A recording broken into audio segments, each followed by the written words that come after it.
Quand j'ai vu la bande-annonce de Buzz l'éclair, je me suis dit pourquoi pas. Le principe était somme toute très intéressant, d'autant plus que l'intro de Toy Story 2 donnait trop envie. Visuellement, le film est superbe, rien à redire. L'animation, les designs des vaisseaux, des objets, des environnements, des costumes. D'ailleurs, les costumes et les appareils sont tellement détaillés, quel travail de fou!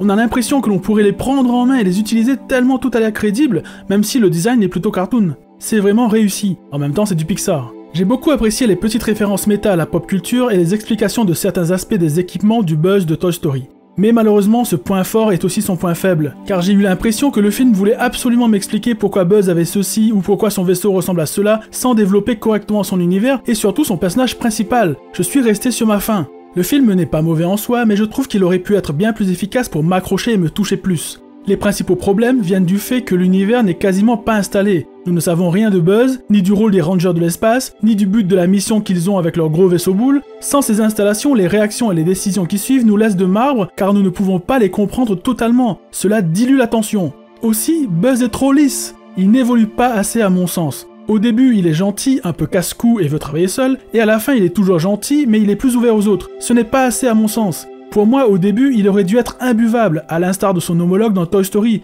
Il aurait dû être égocentrique, suffisant, humiliant même, bref, détestable. L'idée est qu'il puisse avoir une latitude d'évolution bien plus grande, ce qui aurait pu amener des scènes bien plus émouvantes si nous avions un personnage froid et condescendant qui découvre petit à petit l'amitié et la chaleur des relations humaines. Enfin, l'histoire met en place des intrigues et des tensions, mais même problème ici, le tout n'est pas assez installé et les dénouements sont mous parce que les intrigues manquent d'enjeu. Le tout est très dilué et c'est vraiment dommage. J'ai eu beaucoup de mal à m'intéresser au protagoniste tant il était insipide, alors que j'avais adoré le Buzz de Toy Story. Dans un film, si on veut qu'un perso soit marquant, il faut qu'il ait du caractère. Soit il est très marrant, volubile ou idiot, soit il est clivant ou très énervant, mais il ne doit pas être entre deux os sinon il est oubliable. C'est ce que le Buzz de Toy Story avait réussi à faire, nous présenter un gars imbu de sa personne et sûr de lui, qui prend les autres pour des idiots alors que c'est lui qui se trompe. Et quand il s'en rend compte, c'est la fin de son monde, et cette scène dans Toy Story est poignante. C'est aussi ce qui manque cruellement au film, de l'émotion. À part une scène au début du film, le reste est assez plat. C'est surtout dû au manque d'enjeu et d'installation de l'histoire du protagoniste qui pourrait expliquer pourquoi il est de telle ou telle manière.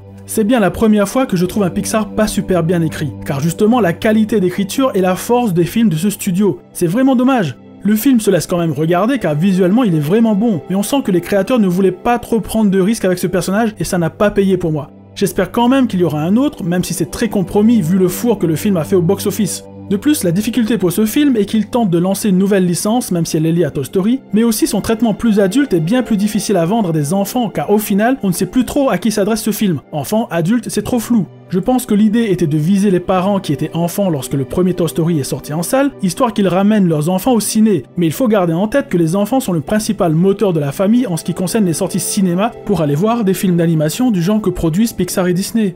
Au-delà de l'écriture inefficace à mon sens, le côté hybride du film a joué aussi, je pense, en sa défaveur. Un parti pris intéressant aurait été de carrément faire un film pour adultes, au pire ados, jeunes adultes. On aurait perdu les enfants, mais au moins le public visé aurait été bien plus clair. Ou alors aller carrément vers un film pour enfants avec des couleurs plus chatoyantes, des enjeux plus faciles à comprendre pour des enfants. Mais je pense que si le film était bien mieux écrit et construit, il aurait pu attirer plus de monde au cinéma, pas juste à sa sortie, mais par la suite grâce au bouche à oreille. Reste que l'univers de Buzz l'éclair a un excellent potentiel, mais ils doivent vraiment plus développer son personnage et créer plus de tension, soit dans les enjeux, soit dans le caractère des personnages en eux-mêmes. En gros, prendre plus de risques, quitte à les rendre détestables pour ensuite les rendre attachants malgré leur mauvais côté.